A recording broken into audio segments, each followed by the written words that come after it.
Continuando aqui então o capítulo 7.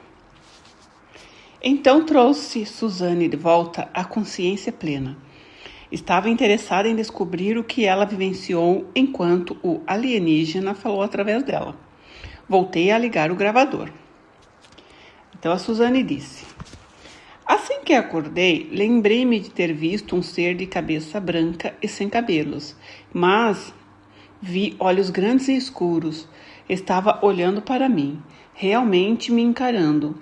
Parecia estar se comunicando comigo noutros níveis, além daquele em que eu falava. E estava emitindo certas coisas para mim, além daquilo que eu poderia traduzir verbalmente. E tive a forte sensação de presença de sua cabeça, como ele estava olhando para mim, enquanto eu ia ficando mais consciente. Houve um contato claro com esse ser específico e uma energia muito forte.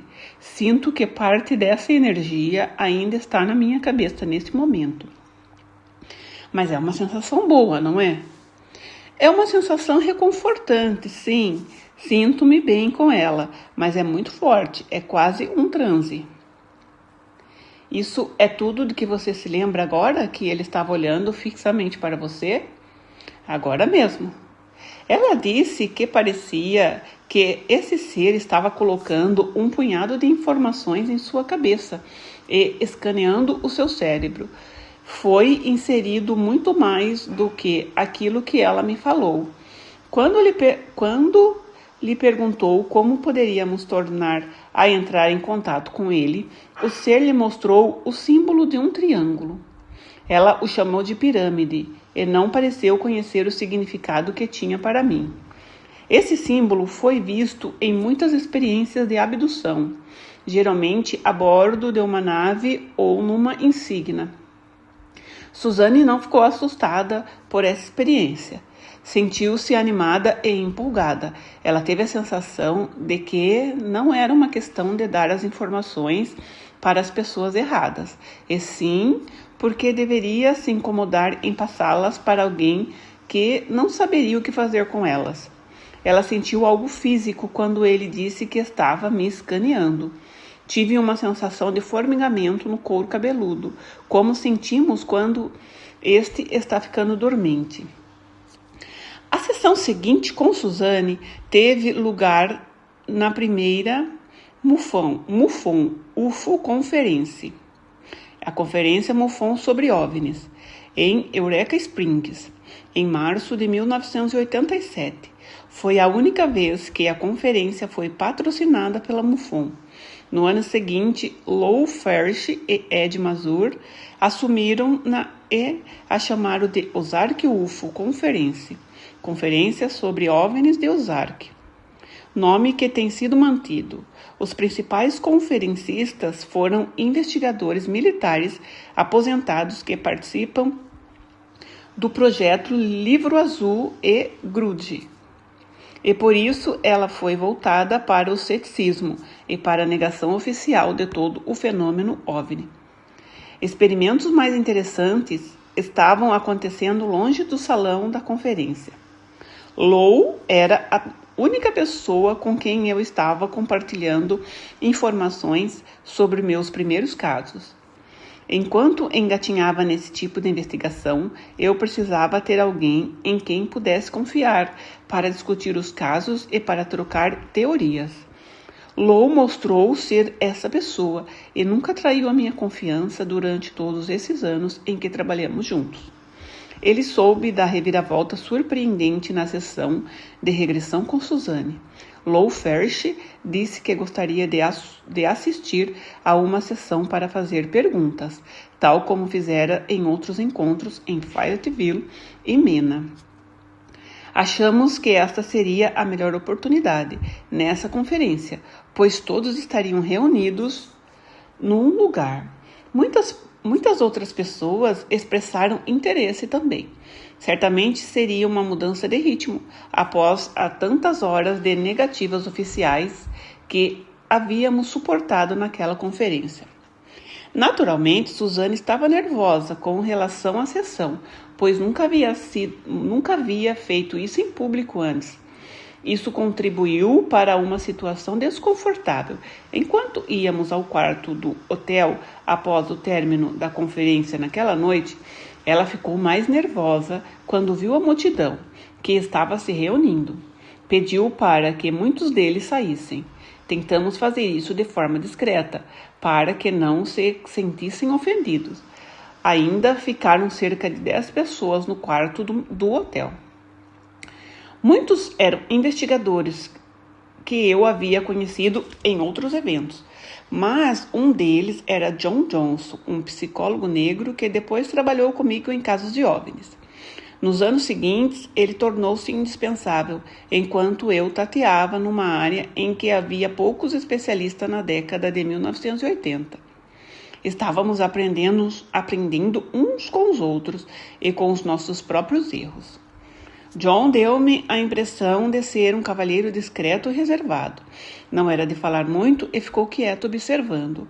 Como não o conhecia, fiquei com medo de que a ideia de comunicação com um alienígena através de uma moça em transe fosse demasiada para ele.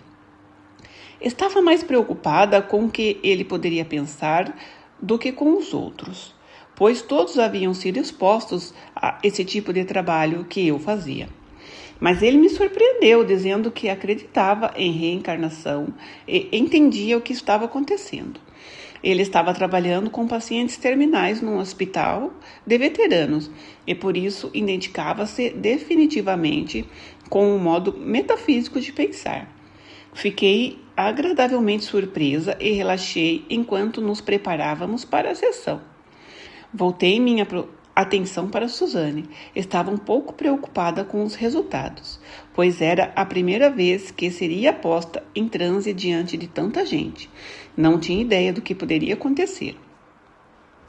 Ao que parece, ela também estava preocupada, pois começou a respirar profundamente na tentativa de relaxar. Ela não precisava se preocupar, pois eu sabia que a senha faria seu papel com pouco esforço de sua parte. As luzes do quarto a incomodaram e por isso apagamos todos e abrimos a porta do banheiro para que a sua luz pudesse iluminar o ambiente. Assim todos ficaram sentados em silêncio, num quarto semi-escuro, esperando o que quer que fosse acontecer.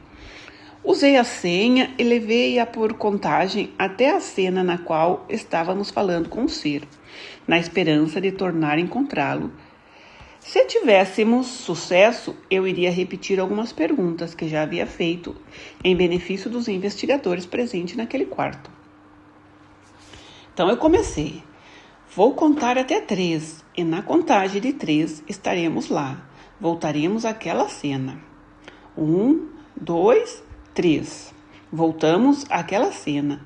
O que você está fazendo e o que você vê? Fiquei surpresa com o tom autoritário da voz. Seja específica. Foi quase como se tivéssemos sido intrometidos ou interrompido alguém. Fui pega de surpresa e desprevenida. Ser específica? Tudo bem. Da última vez que falamos, eu estava tentando descobrir mais a seu respeito e de sua nave. Subitamente, o humor mudou e o tom de voz ficou muito suave. O que você quer saber? Depois, mais alto e quase sem paciência. Que informação você está procurando? Você me disse que a nave em que está agora tem apenas uma sala. Isso está correto? Aquela a que você referiu antes. Sim. Onde estamos agora? Estou dentro da nave. Nem sempre estou na mesma nave de que falamos antes. De vez em quando eu me transfiro. E algumas naves são usadas para propósitos diferentes. Essa em que você está agora é usada para quê? Esta seria chamada de nave de reconhecimento. É usada para observar. Estou tentando falar com a consciência dela. Exige um pouco de ajuste. A energia é diferente e ela está tentando se ajustar. Certo, mas lembre-se, não devemos prejudicar o veículo. Não causarei dano. Leva algum tempo para se acostumar com isso, não é? Ao que parece, ele não quis ficar conversando muito, mostrando que ia direto ao assunto. O que você quer saber? Muito bem, você disse que a nave é usada para reconhecimento. A que tipo de função você se refere? Mecanicamente, ele respondeu: observar, monitorar seres, todos os tipos de formas de vida. E por que você faz isso? Esses dados são enviados a muitos anos-luz de distância deste planeta, até um planeta que nos serve de base. Lá são analisados novamente por outros seres. Eu apenas o envio. Coleto tantas informações quantas sou capaz de comunicar. Temos um dispositivo de comunicação que facilita o envio de informações através de longas distâncias. Como é esse dispositivo? Qual é a sua fonte de energia? Provavelmente será difícil você compreendê-lo plenamente. Somos seres muito telepáticos. Podemos enviar informações mentalmente a longa distância, mas também temos um dispositivo sonoro. Emite-se um som vibratório e ele é enviado. O som vai mais longe do que você supõe. Há maneiras de enviá-los para distância ainda maiores. Temos um tubo de substância metálica, como vocês o chamariam. O som vibratório é enviado para dentro dele e remetido. Ele precisa estar focalizado em certa direção até determinada localização. Certo ponto vibratório, o que é ajustado por meio de nossos botões. E ele é transmitido imediatamente para lá. Aquilo que vocês chamariam de lapso de tempo em virtude da distância. Às vezes demora dias, como vocês diriam, até chegar ao destino. Houve certa perturbação no quarto, porque uma das pessoas começou a tossir. Levantou-se e foi para o quarto ao lado. Minha atenção então se distraiu. E isso é acionado por esse som que é direcionado para ele? E uma mensagem vai codificada para dentro do som. Como vocês têm o código Morse. É similar. Faz sentido para você? Faz sim. Embora não compreendamos o som, consigo compreender o conceito. Foi o mesmo conceito usado por Philip em Guardiões do Jardim, ou de algumas comunicações alienígenas enviadas a longa distância por meios de tons. Creio que você comentou antes que havia um mastro, um dispositivo semelhante a uma antena no outro planeta. Está correto isso? É um receptor para essas mensagens. Há uma haste para emissão e um tipo, vocês chamariam de mastro, para recepção. Um cilindro metálico muito alto. Nós enviamos para essa localização exata, para a mesma e exata posição vibratória. É por isso que a mensagem chega até lá e não se perde. Assim como uma antena recebe uma transmissão de rádio, usamos isso de forma similar, como um receptor sintonizado nessa frequência. E você disse que a informação era decodificada na outra ponta, posta em seus arquivos. Você mantém registros sobre diversas formas de vida? Bem, não temos arquivos como o de vocês. Tudo é mantido naquilo que podemos chamar de banco de memória. Uma vez lá, a informação nunca é esquecida. Pode ser recuperada facilmente. Não precisamos colocá-la num livro. Temos lugares onde armazenamos diversas amostras de coisas. Elas são mantidas naquilo que vocês chamariam de instalação subterrânea para protegê-las de elementos do nosso planeta. Todos os registros da Terra estão contidos lá? Não estamos preocupados com todos os registros da Terra. Temos o que queremos da Terra e de muitos outros sistemas planetários. Só coletamos aquilo que nos interessa. Não precisamos de tudo. Já podemos entender muitas formas de vida daqui. Isso é muito fácil para nós. Tudo bem se outras pessoas lhe fizerem perguntas? Vou respondê-las também, no melhor que minha capacidade nesse estado de energia combinadas. Achei que as pessoas iriam fazer as perguntas em voz alta, como fizeram noutras sessões, mas algumas começaram a me entregar papéis. Foi difícil ler na penumbra. Então li a primeira pergunta. Como vocês conseguem atravessar fisicamente distâncias tão vastas? Há muitos métodos diferentes de transferência de energia. Eletromagnetismo, pensamento e outros cumprem o mesmo papel. Em muitos casos, o que ocorre é simplesmente a transferência de uma realidade dimensional para outra.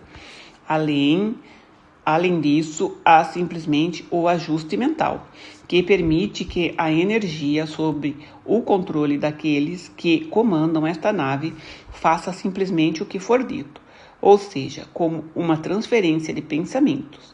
Basta você se posicionar mentalmente numa área para estar lá. Quando a sua percepção e compreensão dessas realidades se expandirem, vocês verão que seu poder mental pode influenciar diretamente os objetos físicos ao seu redor.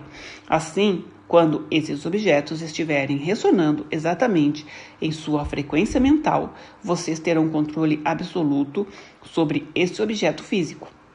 Seu mundo, tal como é hoje, está um tanto disperso em suas frequências, e assim não há dois ressonando no mesmo modo.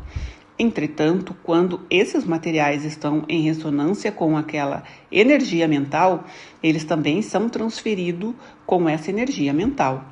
Eles simplesmente aparecem e desaparecem de acordo com aqueles cujo pensamento os controlam.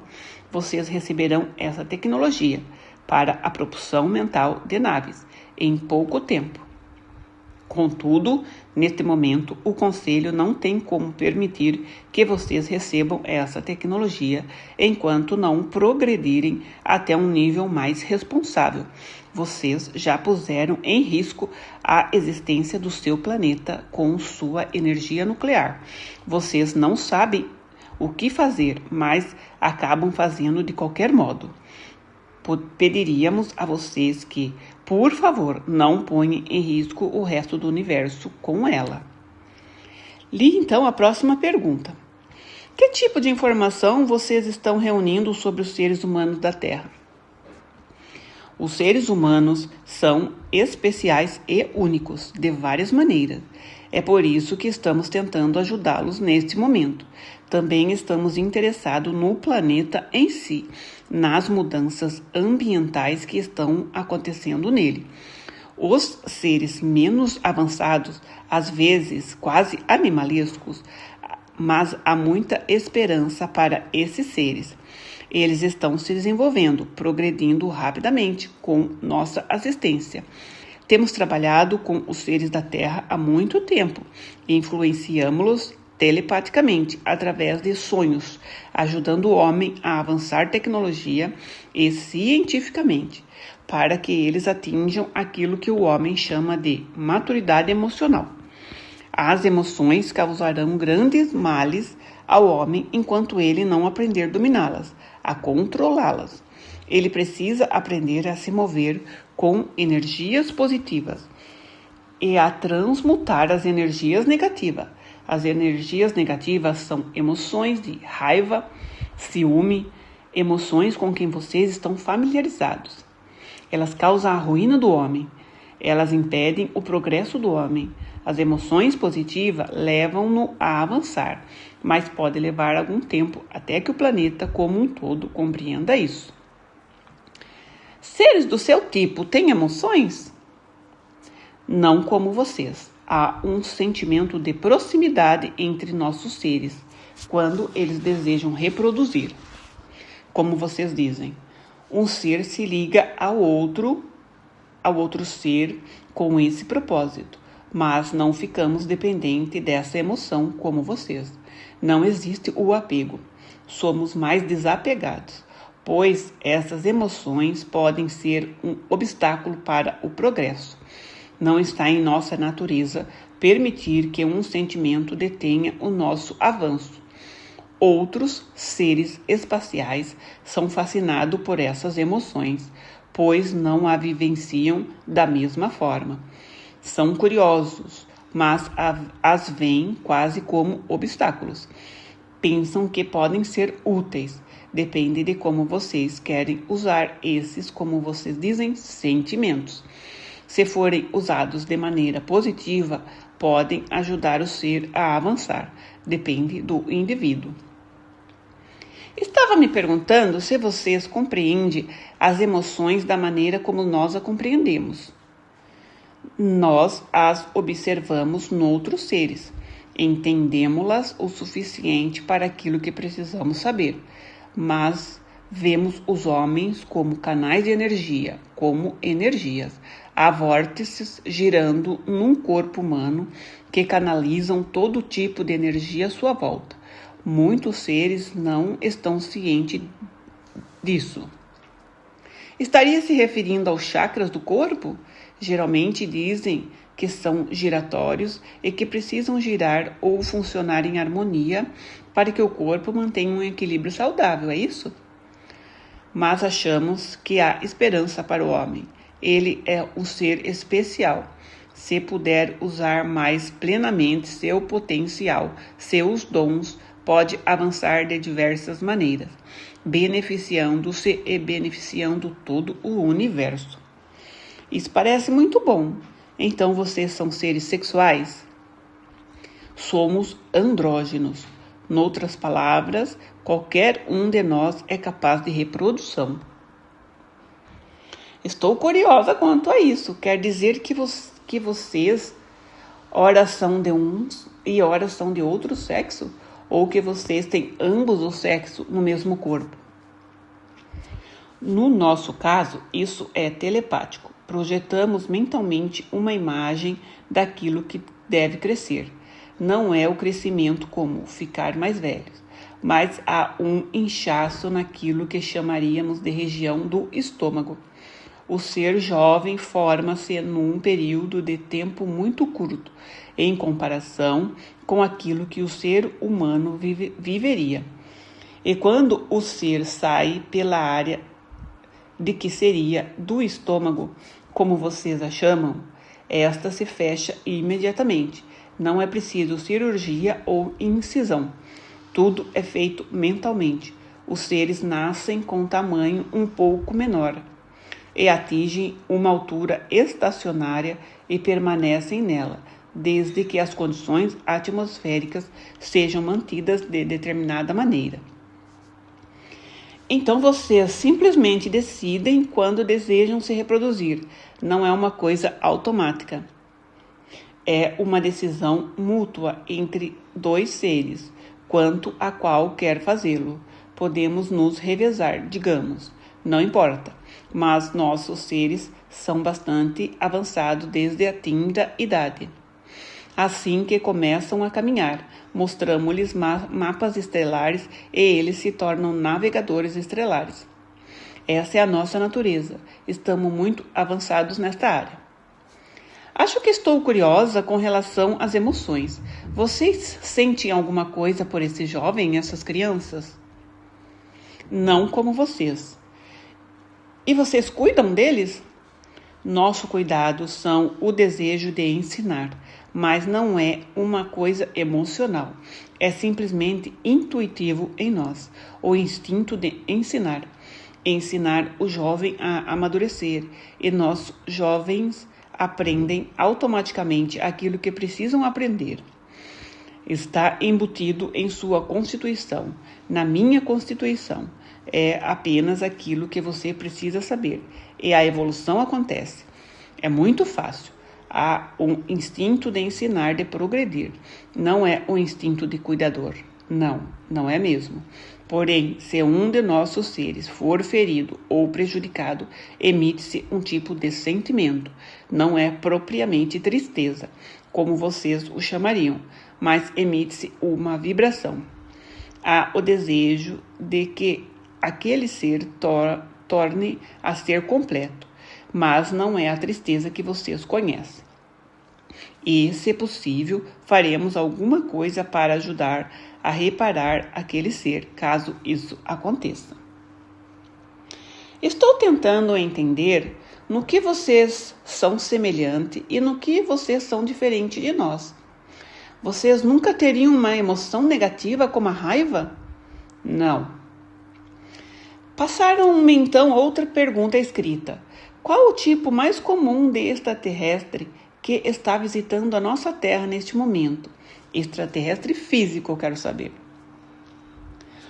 O subgrupo humanoide de...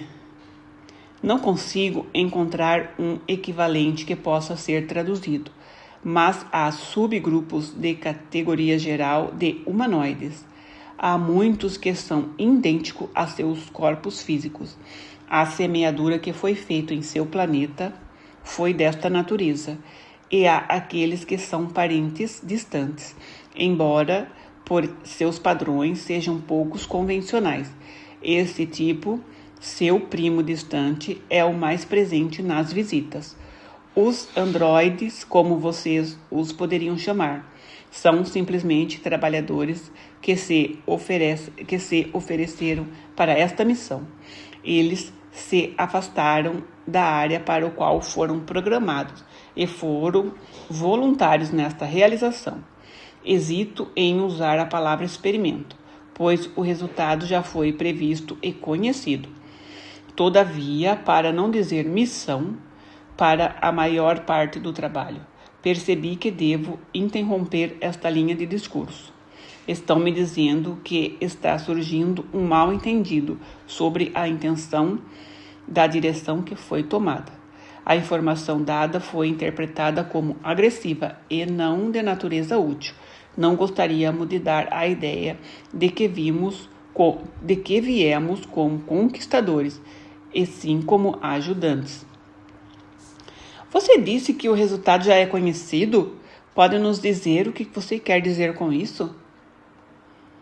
O resultado final, não os resultados individuais e pessoais, que cada um de vocês precisam criar à sua maneira. E qual é o resultado final, então? A elevação da raça humana ao nível de consciência universal, para serem irmãos dos povos das estrelas, e não seus subjugados ou subordinados. Qual a aparência desses androides? Aqueles que vocês têm descrito com aparência cinzenta e de baixa estatura são os mais típicos. Os olhos claros são mais prominentes, simplesmente porque eles são os receptores comunicativos.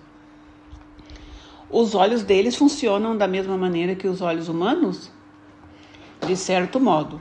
Contudo, eles coletam muito mais daquilo que vocês chamam de espectro visível de luz. Inclui também as regiões infravermelhas e ultravioletas.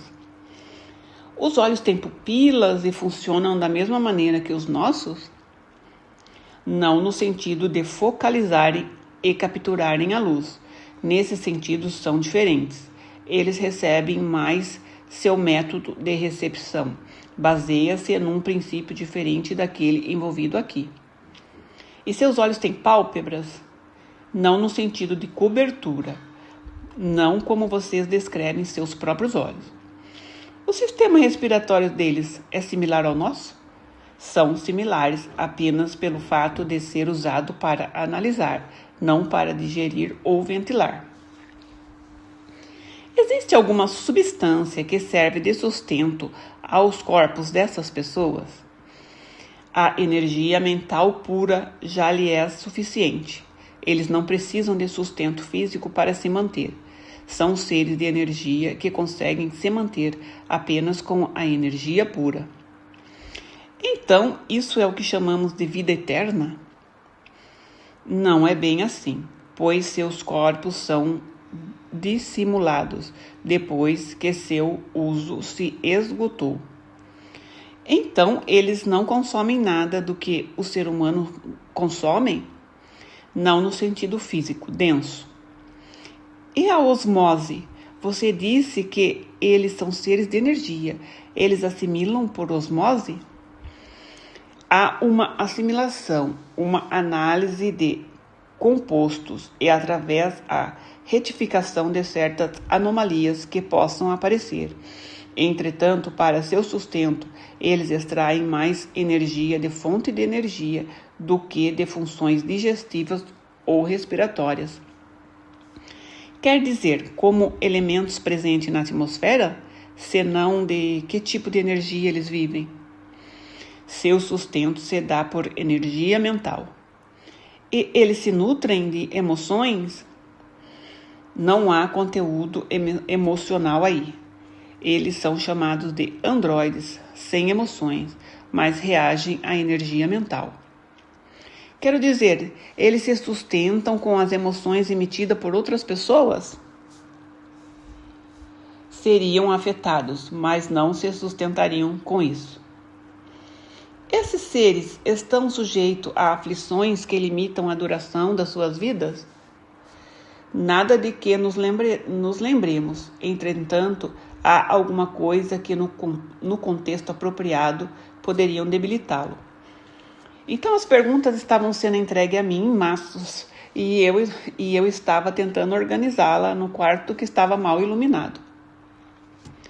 Como se reproduzem essas criaturas? Elas são clonadas, manufaturadas ou o quê? Há um processo na parte central do... Para usar uma analogia, é algo semelhante à cidade ou estado onde fica seu sistema político.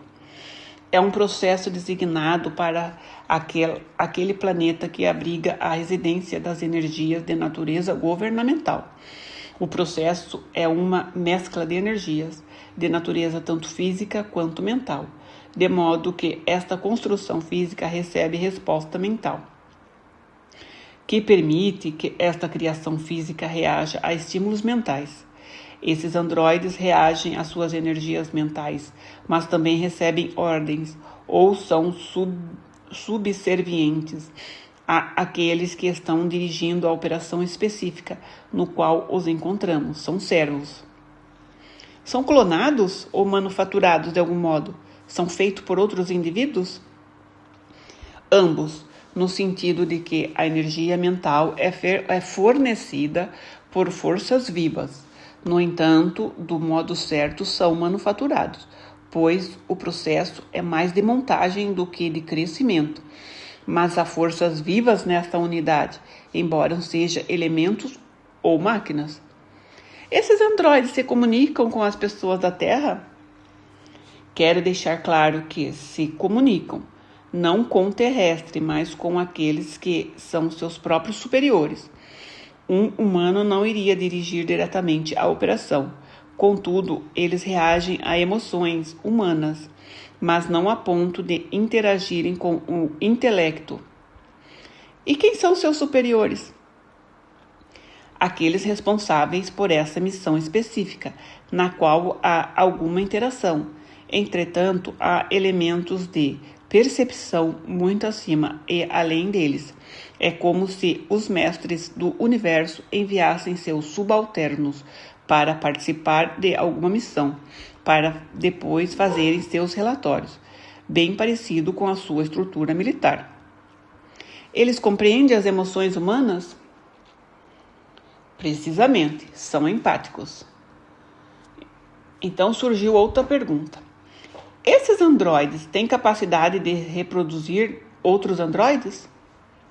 Isso não acontece. Os androides não são capazes de procriar. Sua natureza não é autossustentável. Eles são simplesmente criações que, por meio de um processo de ligação, recebem uma força vital, que reage e tem empatia com a força vital, com o qual entram em contato. No entanto, não procriam. Há outros seres nessas naves com esses androides? Certamente. Há muitos, com diferentes formas, mas não precisam necessariamente estar lá. Eles são mais parecidos conosco? Precisam de sustento, essas coisas? Precisamente. Qual a aparência desses seres? Os que normalmente acompanham... Qual a aparência desses seres? Os que normalmente acompanham os androides. Eles também têm aparência humanoide, mas geralmente não são vistos. Talvez sejam, mas não são vistos. Não aparecem prontamente para aqueles que são levados a bordo. Geralmente não se revelam para a pessoa, é isso? Precisamente. Se eles ingerem alimentos, de que tipo seriam? Esses e minerais necessários para o funcionamento de seus corpos são dados em forma fluida. Ele não teria ingerido de forma fluida. Ele não seria ingerido de forma sólida, como nós conhecemos. Não seria do mesmo tipo que sustenta vocês. Há algum elemento ou algo na Terra de que esses seres precisam? Que eles precisam obter aqui na Terra? Há elementos de energia, não tanto os compostos físicos em si. As energias predominantes em seu planeta. Exemplo disso são os aspectos espirituais da eletricidade e da água. Estava imaginando se eles precisam de algo como a água. Não no sentido de precisar de água, mas de energia, da qual a água é apenas uma tradução. Esta é a razão pela qual tem sido visto sobrevoando usinas de força? Talvez, mas não necessariamente. Há muitas razões para passarem sobre usinas de força. Observações, manipulações, experimentações. Há um grande número de habitantes desse planeta mantendo alguma forma de contato ou de comunicação com esses seres? Diríamos que sim. Há muitos que se ofereceram como voluntários para isso. Por que esses seres estão levando pessoas a bordo, então, dessas naves? Qual o propósito por trás disso? Vocês precisam compreender que sua residência neste planeta não foi, como acreditam alguns, acidental, nem foi como acham outros, exatamente conforme aquilo que é chamado de sua Bíblia.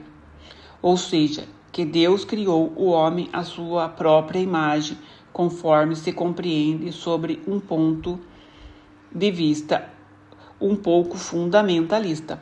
Pediríamos que vocês entendessem que a existência humana neste planeta foi dada por aqueles que agora estão voltando para examinar os frutos de seu trabalho, como vocês poderiam dizer. As pessoas estavam tentando me fazer perguntas, sussurrando, e isso estava me distraindo algumas vezes. O ser ouviu isso. E qual é a pergunta? Você disse que usam sua nave para reconhecimento. Vocês fazem reconhecimento em outros planetas também? Noutros sistemas planetários, neste sistema solar e noutros sistemas solares. Vocês já descobriram vida inteligente em nosso sistema solar, além da Terra? Ah, sim. Há seres dimensionais. Alguns seres vibram muito depressa. Vocês não conseguem vê-los. Com isso que vocês chamam de olhos físicos. Mas eles estão ali. Alguns deles são muito evoluídos e outros existem até no seu planeta e vocês não têm plena consciência disso. Há mais coisas acontecendo em termos de vida, de formas de vida em alguns planetas do que os seus olhos físicos conseguem ver. Se vocês estivessem numa faixa dimensional similar, iriam perceber isso. Como o meu veículo está dizendo, houve uma discussão hoje à noite sobre a possibilidade de vida no planeta que vocês chamam de Marte. Existe vida lá? Sim, mais de um tipo. Há vida inteligente lá. As formas de vidas avançadas de lá têm aparência de seres de luz. Há diversos graus de luz refletindo neles. Eles aparecem como lampejos de luz. É por isso que nem sempre são visíveis para um ser do seu tipo. Digamos, quando querem se manifestar numa forma mais clara, conseguem fazê-lo. Se não querem ser visto, isto também é possível. Então eles não têm um corpo físico como nós? Não, mas há uma forma animal menos avançada do que eles. Essa vida animal está lá com um propósito. Ela ajuda com as palavras substância de que é feito o planeta. Seus corpos são feitos para se ajustarem às condições ambientais de lá, sem que morram, mas não são formas de vidas avançadas de lá. É uma forma de vida baseada em carbono? Sim, há uma substância do tipo do carbono daquilo que vocês chamariam de atmosfera. É uma mistura de substâncias químicas. Química, palavra de atmosfera. Sim, as palavras sempre são difíceis, né? Já me disseram muitas vezes que esta língua é insuficiente. Tenho outra pergunta. Os extraterrestres já tentaram entrar em contato com as pessoas em posição de poder aqui na Terra? Assim, muitas vezes, há negociações que estão em andamento há muitos anos. Com quem eles negociam? Com os líderes governamentais. Sempre foi com os governos. O que os extraterrestres prometem em troca de uma barganha? Às vezes, os governos barganham por informações sobre energia, informações sobre medicina, informações sobre atividade extraterrestre, informações sobre astronautas perdidos. E eu fiquei surpresa. Astronautas perdidos? Muitos foram perdidos. Em nossa época, em nosso século XX, desde 1960, muitos foram perdidos. Como que eles foram perdidos? Foram enviados ao espaço e, por causa de falhas mecânicas nesses veículos primitivos, não conseguiram regressar à Terra. Alguns morreram no veículo, outros flutuaram a esmo até serem recolhidos por outras naves e levados para estudos em diversos lugares. Às vezes, permitiu-se que esses indivíduos voltassem à Terra, graças a essas negociações. Eles estavam vivos nessa época? Sim, mas nós, o público, acreditamos que sabemos tudo sobre todos os voos. Não, houve muitos voos secretos, tanto nos Estados Unidos quanto na Rússia. Outros países também fizeram experiências. Japão, China, Inglaterra e Canadá. Todos os povos supostamente avançados enviaram veículos. Achávamos que eram apenas países como Estados Unidos e Rússia. Quer dizer que esses outros países também têm programas espaciais e lugares de onde fazem lançamentos de veículos espaciais? Num momento ou em outro, eles fizeram experiências. Muitos interromperam os programas por causa de suas perdas e por medo da repercussão pública. Então eles têm estações espaciais nesses países? Sim, em suas instalações militares. Mas se alguns desses homens que foram perdidos, creio que teríamos ficado sabendo. Não, pois havia o medo de interromperem os programas e muitas vezes eles não sabiam onde estavam essas pessoas, não sabiam se ainda estavam vivas. Mas os homens que voltaram não diziam nada às pessoas? Não, pois não se lembraram. Não se lembraram do voo e de que foram trazidos de volta por alienígenas? Não, foi feito um acordo. Se quisessem que fossem trazidos de volta, todo o conhecimento seria mantido em segurança através da limpeza de seus bancos de memória. E essa limpeza foi feita pelos alienígenas? Sim, acharam que as pessoas deste planeta ainda não estavam desenvolvidas o suficiente para saber onde ficam alguns desses planetas e nem para conhecer a tecnologia.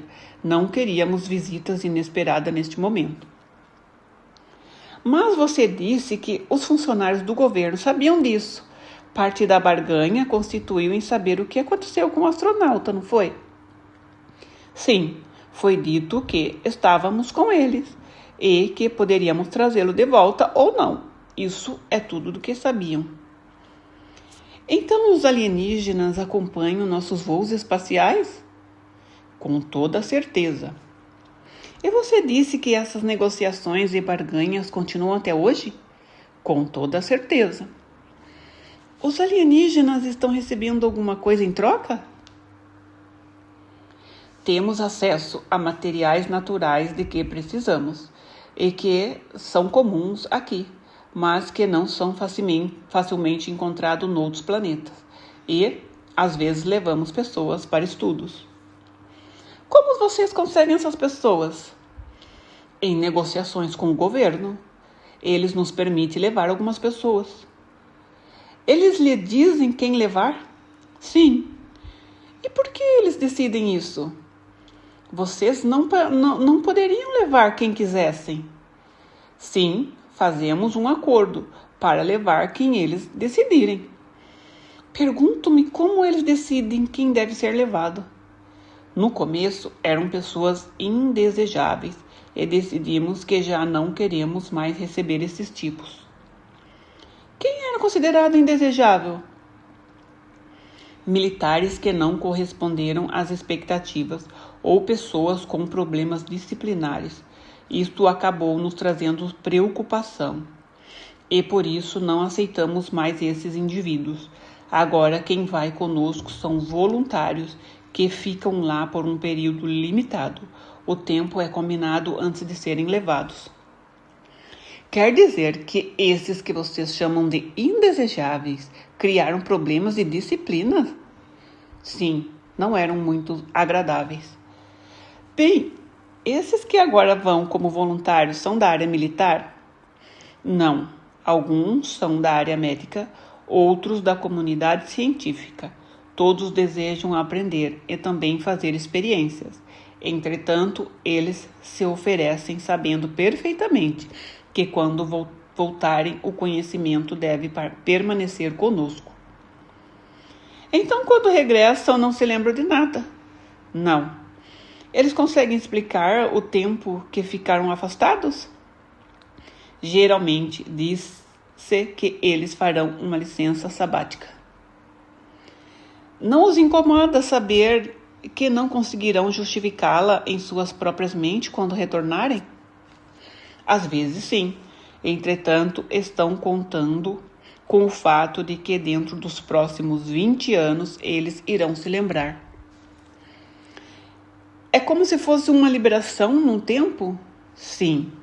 Bem, e os indesejáveis que vocês levaram também foram trazidos de volta? Alguns sim e outros não.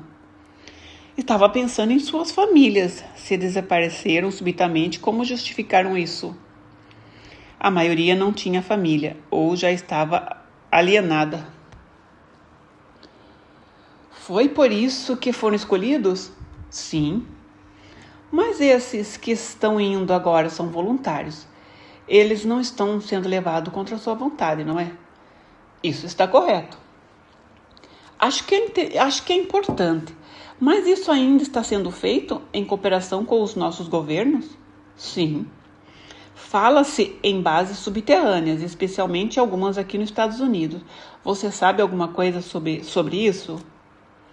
Há muitas bases, tanto subterrâneas como acima do solo, das quais vocês não sabem nada. Disseram-me que em algumas dessas bases os alienígenas trabalham com o governo. Certo, estamos tentando manter nossos esforços em redes e abertos com nossos conhecimentos, desde que seja para propósitos corretos. Até agora, tudo tem sido mantido em segredo, pois o governo acha que a população em geral não está preparada para aceitar a realidade dessa rede. Dentro das próximas 2, talvez 3 décadas, tudo isso vai tornar conhecimento comum. Pode me dizer qual é a principal atividade conjunta que realizam nessas bases? Viagens espaciais, sistemas de energia, tecnologia médica, armazenamento e preparação de alimentos, fabricação de suplementos. São todas coisas boas. É de pensar por que não permite que o público saiba disso. Essas pessoas das áreas médicas e científicas que estão indo voluntariamente recebem informação ou elas dão informações aos alienígenas? Ambos os lados. Também se ouve rumores de que em alguma dessas bases subterrâneas estavam sendo feitos experimentos genéticos. Isso é verdade? Sim, pela comunidade médica e também pelos outros seres. Isso sempre foi interessante para outras formas de vida. São os governos que estão realizando mais experimento? De quem foi a ideia? Inicialmente dos alienígenas. Os seres do espaço sempre se interessaram por esta área, pois estão lidando com ela há muito tempo. A raça humana só está preocupada com o desenvolvimento de um super-humano. Isto nem sempre é feito em conjunto com a meta dos seres do espaço. Foi por isso que o governo concordou em fazer esses experimentos, né? Eles estão tentando criar uma super-raça? Não totalmente. Esse é apenas um aspecto. Bem, então qual seria o propósito para o governo americano estar envolvido em experimentos genéticos? Alguns esperam encontrar resposta para os problemas genéticos, porque acontecem e como preveni-los, e depois de surgirem, podem ser mudados. Essa é uma boa ideia, e essa criação de uma super-raça, isso está acontecendo? Muitos gostariam que acontecesse.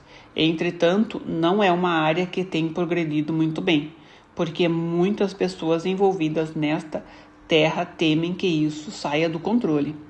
Neste momento, seu foco está principalmente em fraquezas genéticas e como eliminá-las.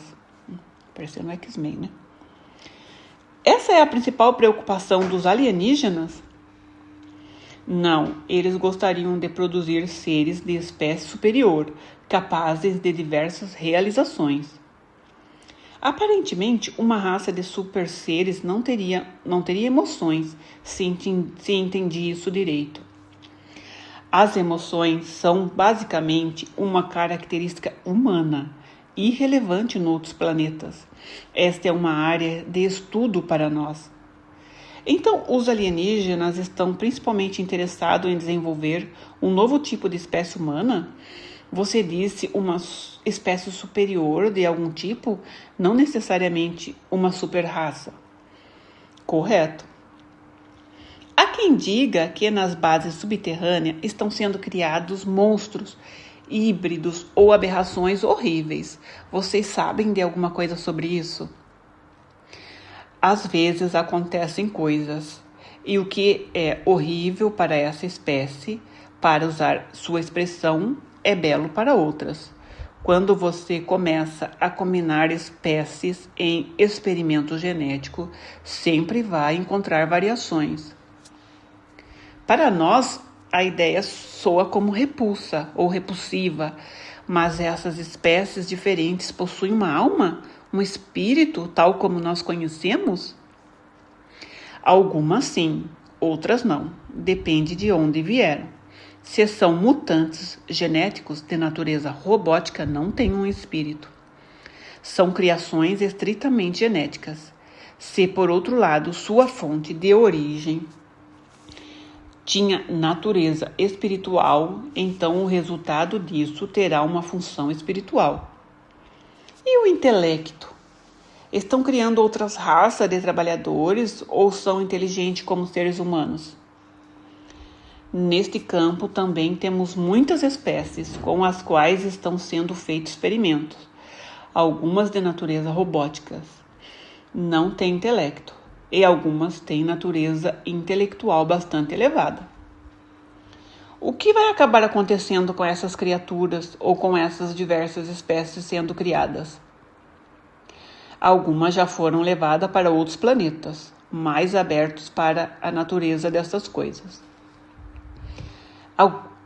Algumas delas vão ficar aqui na Terra? Não. Então o governo conhece o propósito desses experimentos? Sim. E os médicos e os cientistas do governo também estão cooperando com isso? Alguns estão, nem todos, uns poucos e escolhidos. E esta é uma das coisas negociadas com os alienígenas, permitir que o governo obtenha o conhecimento desses experimentos E, em troca, os alienígenas recebem os materiais naturais de que precisam? Correto. É espantoso ver que o governo consegue manter tudo isso em segredo da população. Tudo está bem ocultado e no passado ficou entendido que só esses poucos teriam conhecimento dessas negociações. E que tal o presidente de nosso país, os Estados Unidos? Ele fica sabendo dessas coisas? Alguns sim, outros não. Depende da personalidade de cada um deles. Estava imaginando como eles conseguem manter em segredo essas bases, inclusive com o pessoal militar, sem que o presidente fique sabendo delas ou de suas funções. Às vezes, o presidente é o último a saber dessas coisas. Então, as bases são protegidas por guardas e o pessoal militar e o dinheiro vem de outros orçamentos ou coisa assim? Correto. Presumo que sejam bem protegidas, é isso mesmo? De certo modo, não são protegidas como vocês poderiam pensar. Não há canhões ou mísseis. São protegidas de outras maneiras. Bem, ouvimos falar de uma em Nevada, que tem muitos guardas armados, pessoal militar e ninguém tem permissão para chegar perto dela. Esse é um desses lugares? Eu estava pensando na Área 51. Não, essa é outra coisa. Essa é uma operação estritamente militar. Os alienígenas não estão envolvidos ali. Então, não. Parece que ter pessoal militar e guardas atraria atenção. É isso que você quer dizer? Sim, mas não estamos envolvidos em atividades militares. Disseram-nos que há armas militares como bombardeios stealth que vieram de tecnologia alienígena que foi dada a nós. Isso é verdade? Em partes, a tecnologia foi dada principalmente para fins de deslocamento. Não se destinava a ser usada em veículos militares. Compreende? Você consegue ver o que é o experimento militar em Nevada que fez com que essa base fosse tão protegida? O experimento militar consiste em aumentar a velocidade do voo de transportes militares. Além disso, suas armas e suas capacidades de se defender do ataque de guerreiros inimigos. Guerreiros inimigos? Pessoal inimigo?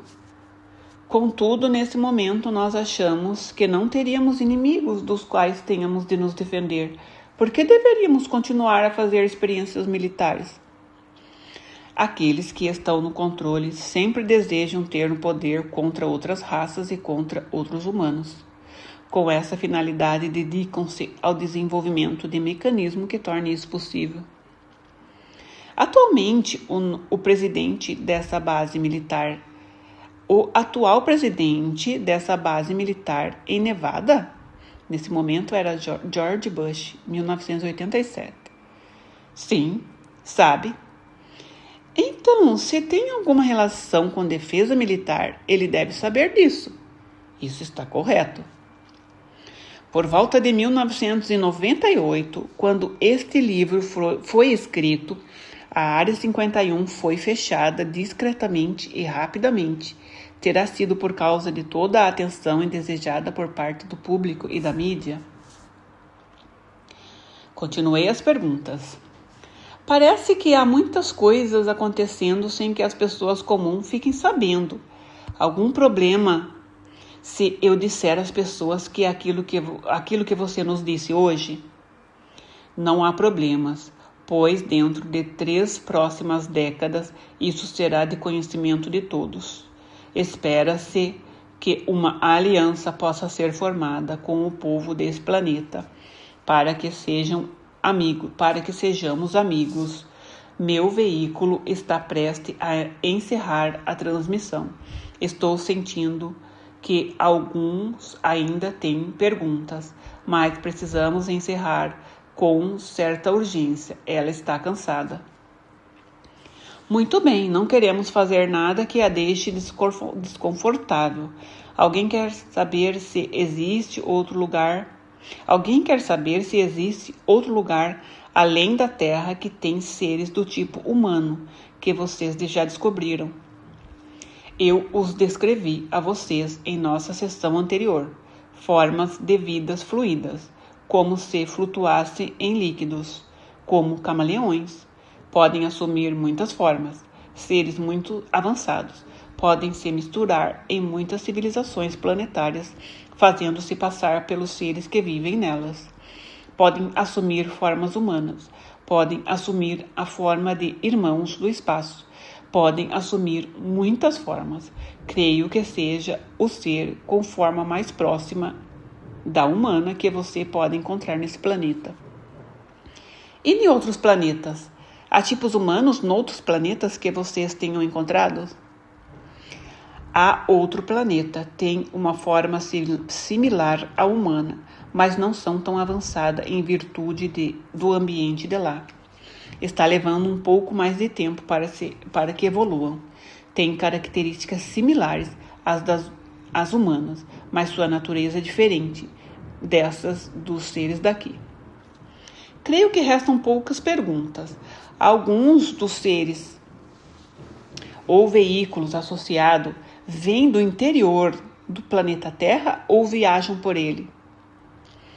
Isso está correto. Há a área que fica parcialmente sob o litoral do Golfo do México e que neste momento é habitado por descendentes da Atlântida.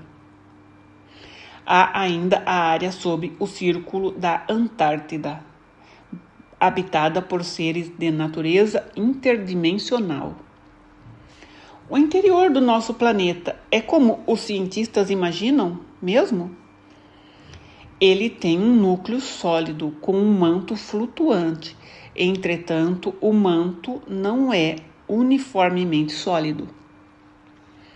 A Terra é oca? Isso não está correto. Há grandes áreas dentro do planeta capazes de sustentar uma grande civilização?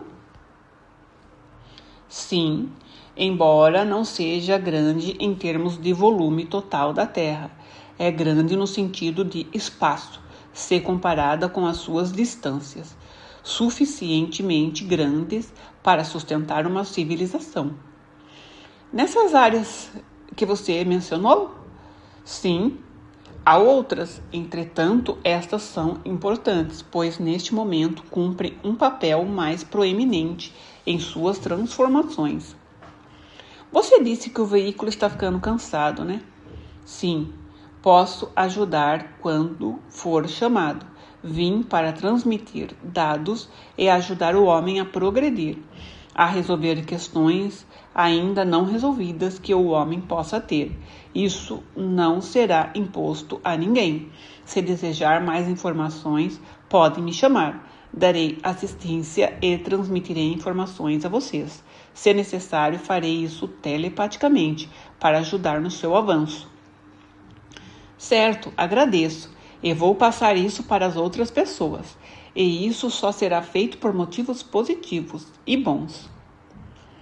Quando Suzane saiu do transe, sua região do estômago a estava incomodando. Ela disse que não estava propriamente enjoada, mas tinha a impressão de que havia muita energia girando dentro dela. Havia um curador no quarto e ele a ajudou. Nas outras sessões, quando Suzane saía do transe, sempre se sentia maravilhosa e às vezes acordava até rindo. Como foi a primeira vez que isso acontecia, cheguei a pensar que ela podia se dever ao nervosismo que ela sentiu antes de iniciarmos a sessão. Havia muita gente no quarto e ela pode ter captado a energia das pessoas, pois se encontrava num estado sensível. Além disso, tínhamos usado a energia desse ser 2 vezes na mesma semana. Pode ter sido demais num período curto de tempo. Talvez fosse demorar até ela se acostumar a canalizar esse tipo de energia. Pensei mesmo que seria uma combinação de vários fatores. Como Suzane estava num transe profundo, ela não se deu conta de que estavam acontecendo outras coisas no quarto durante a sessão. Isso foi causado por alguns investigadores que se recusavam a levar a sério esse tipo de investigação, em função de tentativas de ridicularizar a sessão com comentários sarcásticos, mas não foram incluídos aqui. Resolvi não tornar a permitir novamente esse tipo de questionamento. Achei que poderia ser um método para obter informações, para pesquisas e estudos, mas em pouco tempo eu percebi que em 1987 os investigadores não estavam preparados para isso. Alguns deles ainda não haviam abordado o assunto sob um ângulo metafísico. Descobri que, a menos que o investigador compreenda a metafísica, ele nunca vai começar a compreender a natureza complexa dos OVNIs e dos extraterrestres. Tudo está interrelacionado e não podemos separar uma coisa da outra, embora ainda exista o tipo de porcas e parafusos. Creio que há espaço para todo tipo de investigador neste campo. Todos nós temos pecinhas do quebra-cabeça. Não podemos supor que nossa peça seja o quebra-cabeça todo. Há muitas nuances e variações, e por isso temos de aprender a trabalhar juntos.